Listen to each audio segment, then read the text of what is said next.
Welcome back, friends. Welcome back to our passive solar greenhouse build video number 6.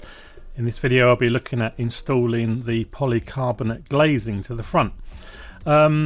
This was one of the more challenging bits of the build, to be honest, for different reasons, which I'll explain.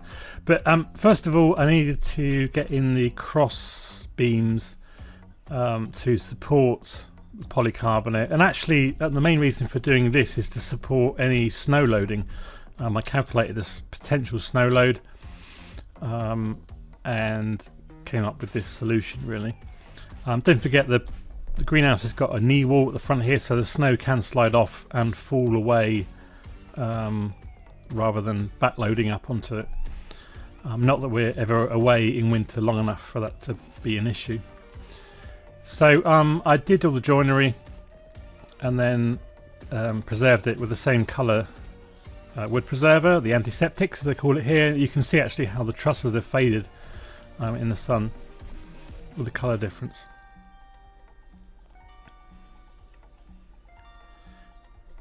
I try not to show all my painting, I never think it's that interesting, but anyway, here you are. I've treated you to some me painting, watching paint dry. But, you know, an important aspect really for longevity. So onto the cutting of the polycarbonate. We've got two 6 metre sheets, and I need four roughly 2.6 metre lengths. So I need to cut it. I'm going to use the track saw again. This was the most nerve-wracking part, because if I get this wrong, I've basically ruined a sheet of polycarbonate, and it's €100 up the spout. Now, interestingly with the price, people talked about how expensive polycarbonate is, but I was checking out the prices for this video, and actually, although here is about €100 a sheet, 6 metre sheet, that cost in the UK is about £300, and in the USA a very similar price in dollars, $300 ish. So it is expensive where other people live, I appreciate that, but here it's not so expensive, it's affordable as a solution. And you know, polycarbonate is, as I've explained in the other videos, I think is the best solution in terms of scattering light around and the small R value that it offers.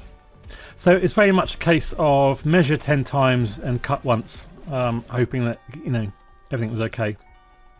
There was a very tiny problem on one of the sheets, and what I did is, using common sense, did all the cuts internally, so the factory cuts were on the outside. So when it comes to installing, the first thing I need to do is put in one of these profile joining strips, and you can see what you do is you clamp down the base, or screw down the base part of it, and then you can lay the two sheets side by side, or in one side in this case, and then what I'll do is the overhang I will trim off, knowing that it can be installed easily without a problem, and that gives you a little bit of leeway as well. You know, half a centimetre either side, a little bit of wiggle room for giving a little bit of grace really for when it comes to installing it. I have to say that like I just said earlier, installing the polycarbonate was somewhat of a challenge. There's a very steep learning curve here, having never done it before, and you just can't afford to make any mistake, or otherwise it's going to be very costly. And unlike other things where there was repetitiveness, you know, you can make a mistake in the first bit and then learn from that on the second bit. You just can't afford to do that. Although I did, there are some, you know, like peeling off this protective cover. Here I chose to do it whilst it is installed, but the other sheets I did on the ground. It was actually easier in the end.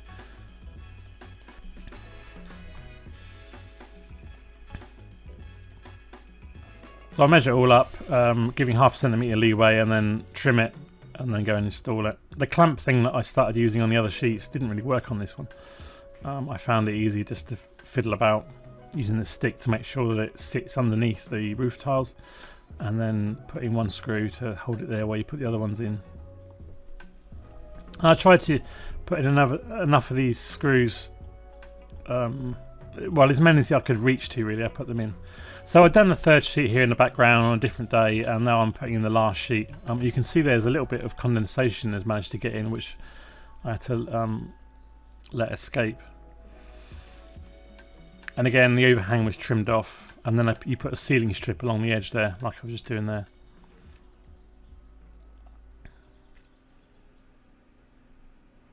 And I was very pleased to get that done. Then there's a sealing strip that goes along the base, so no creepy crawlies can go back up or condensation. That just needs to be trimmed in place. And then lastly, I need to go back and put in the screws that I'd missed because I couldn't get to them. I'm using my ladder here, sectional ladder, which this was a little bit. I was a little bit uneasy about this, but it did work. Put some cloths on the end of the ladder so that it didn't mark the polycarbonate. Yeah, a little bit hairy to say the least. You can't see it in the time lapse, but the ladder was flexing a little bit. Just need to lower the window a bit, and then I can get up to there and get these last few screws in.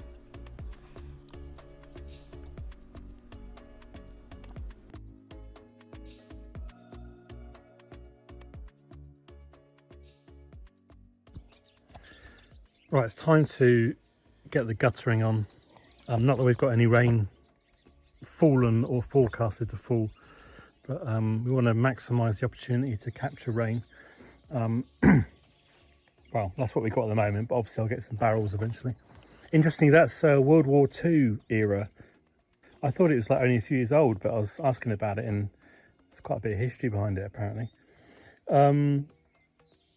So I've painted the fascia of all the boards apart from the last one. You can see the colour difference, but certainly where because the intention is to paint this with exterior emulsion, I've painted where the gutter's going to go, so because it'd be hard work to get around it otherwise. And there's some of the gutter pipe on the floor, and all the fixings are over here. So the hangers and the downpipe ends, and somewhere is the end caps as well.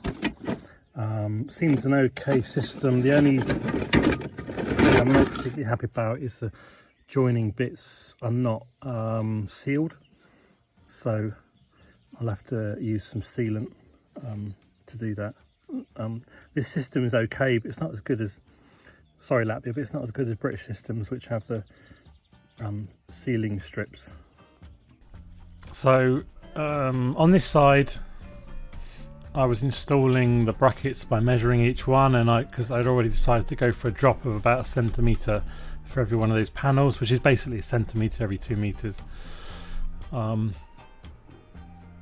I measured them all out and then installed the piping and sealing it as I was going along. Cut it off to size and then put the end cap on, and then I just need to drill the hole to let the water escape down the downpipe.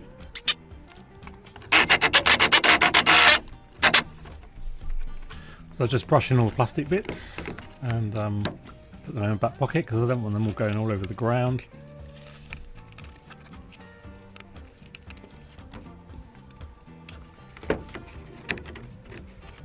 Seal the end cap on, and then we can, once that's done and the other bit's sealed as well, we can then give it a test and just run some water down it, really, just to make sure it does flow.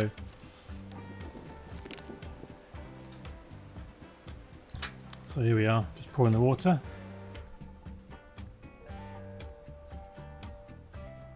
Looks good. Just need some rain really to really test that out. So here I am, now I'm doing the back side, the north side of the greenhouse. I decided to do a different way this time by doing a string line and then marking out along the string line where I want to place each bracket. This was actually a lot easier, so I should have done around the south side, but live and learn. I've tried both methods now, and I can say this is the best. So installed all the brackets and then came to put in the pipe again, and what I found this time is that some of the pipes were twisted. Now they'd obviously been left in the sun at the warehouse, because when I picked them up they were outdoors in a sunny location, and someone should know better really, and I should have taken greater care to check them when I bought them. But really, if you go into a DIY store, you kind of expect to buy stuff that is fit for purpose.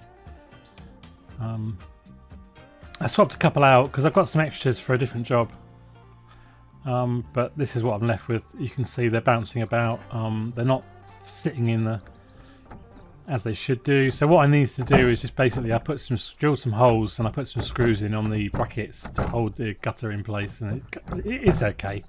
It's a workaround. Not ideal, but it's okay. And now it is job done. So thanks for watching the video. I hope you enjoyed this video. As I said at the start, this is video 6. There's plenty of other videos, so do go back and check those out. Give us a thumbs up if you like the video at any point, and thanks for watching, and I'll see you in the next video very soon. Bye for now.